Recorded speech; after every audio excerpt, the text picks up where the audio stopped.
Xenoblade Chronicles X is one of the few amazing Wii U games that is yet to be ported to the Nintendo Switch. And it is one of the Wii U's most underrated gems. I can say that confidently after playing it. Xenoblade Chronicles X. One of Monolith Soft's titles. If you don't know who Monolith Soft is, you are not doing well. Monolith Soft is the company behind Xenoblade Chronicles, Xenoblade Chronicles Definitive Edition, Xenoblade Chronicles 2, Torna the Golden Country, and Xenoblade X. Most of their games are just remakes of Xenoblade 1. It's a good game, I think. But legitimately, I absolutely love the Xenoblade franchise.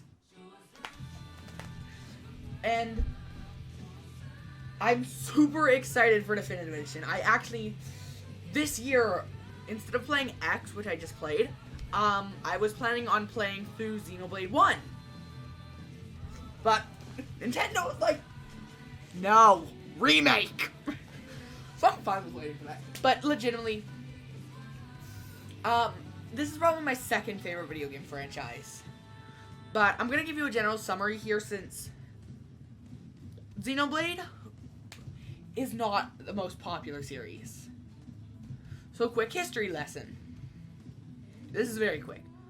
Xenoblade Chronicles 1 had to be petitioned to come here to the West. The petition was successful enough that we got Xenoblade on the Wii, pushing the console's hardware. The game was enough of a success where we got the future games here as well. Xenoblade X literally had my Wii U chugging every second I wasn't in a cutscene. Like, the Wii U was just going like constantly.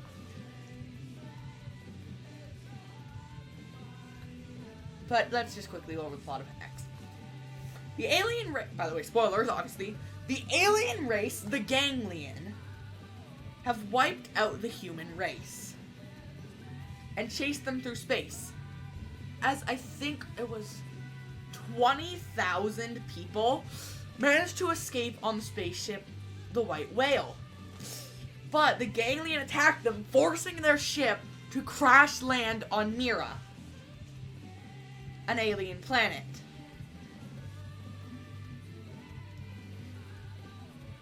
The humans didn't know how long they'd be stuck in the spaceship, so they created artificial bodies named MIMs, or Mimiosomes, which have every function a human body would need. Which, by the way, quick thing, who designed MIMs that are able to feel pain? Like, huge spoiler here. There's literally a scene where our character, the Avatar, gets injured.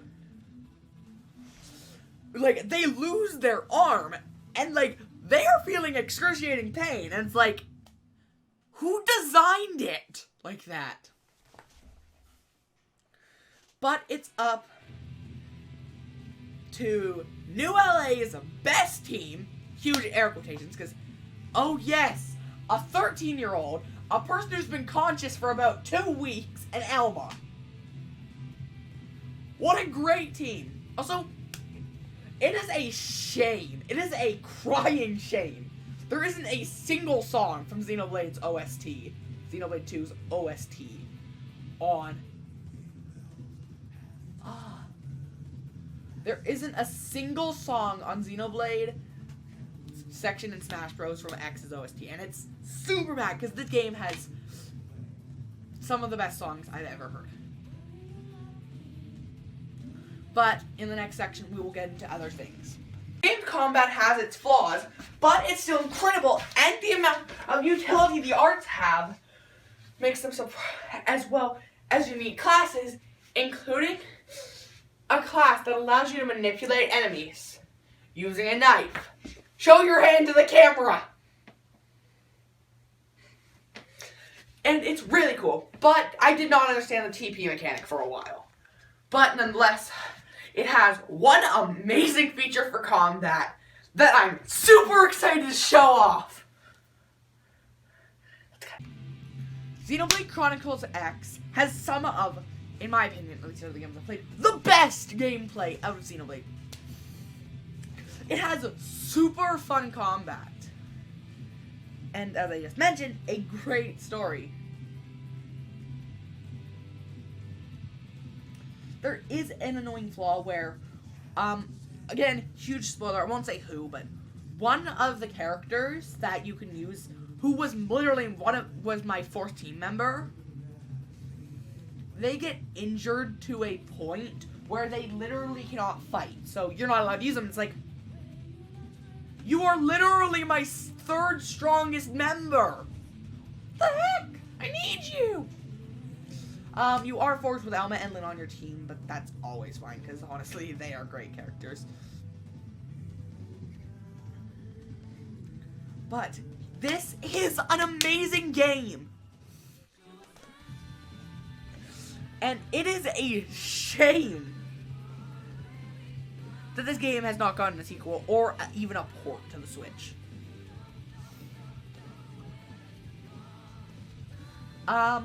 And there is a running joke, which I absolutely love. Lynn is a chef, right? And she always incorporates Tatsu, this game's Nopon, into the cooking recipes. It's hard to explain, but like, it is so hilarious. Because Tatsu is so flipping oblivious. He doesn't even notice. Like, there's one where you get to make a pie. And Tatsu asks how big Lynn wants the crust to be. She says about big enough to fit Tatsu in it. And it's like, and Tatsu just is like, wait, what? He's not the brightest. Really, all of his jokes end up revolving around the fact he looks like a potato.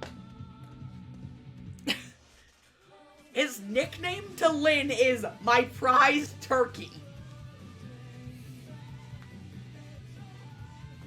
But legitimately, you can get a scale halfway through the game about, and scales make combat so much more fun, and seriously, do the quest as soon as it becomes available to you. Scale is required to beat the game, sort of.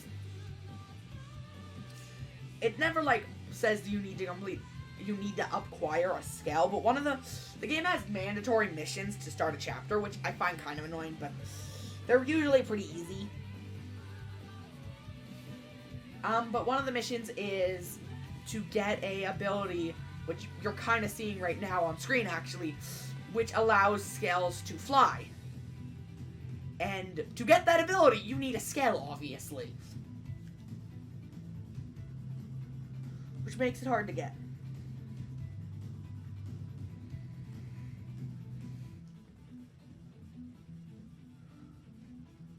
So, yeah.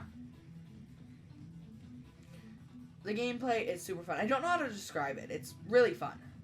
Like, it's similar enough to other Xenoblade games. You'll know what I mean if you play it. But the game actually deals with concepts of morality. The antagonists literally want to commit genocide. Like, it's not like... It's not black and white. Like, obviously... Now, this is a huge spoiler. Like, literally, click off the video now if you have not played this game. Seriously. Do it. But the actual human bodies don't exist. They physically don't exist, and they can create new artificial bodies out of actual real-world genetic materials using some plasma. And the game, like, there are some characters who are completely fine with that, but Doug is super appalled to that, and it deals with concepts of things like humanity, like morality. while having a fun, engaging, and funny plotline. A character that backstabs you halfway through the game literally backstabs the person they backstabbed you for, and they're like, why did you do this? You can't trust a backstabber. Who, by the way, he kills the character by stabbing them in the back. Literally, by stabbing them. Like, the game is so fun, really funny at moments, and yet super serious and deals with some really mature topics. Like, would you ever think a game like this would tackle morality, humanity?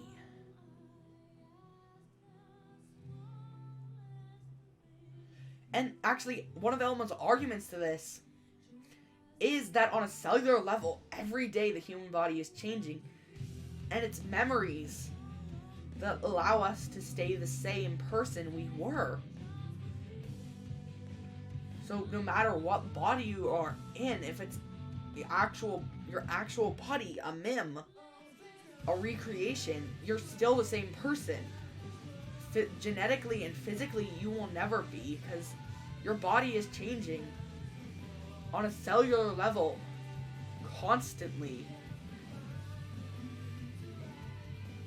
And that's a really, really, like, actual deep storyline.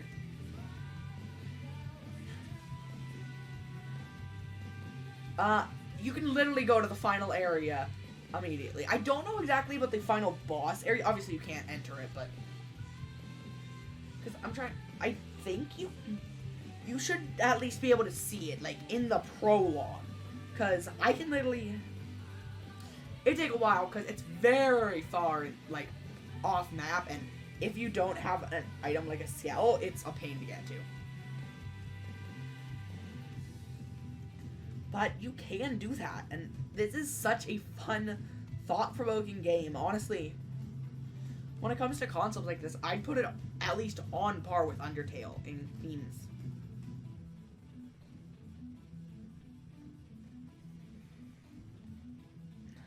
So yeah.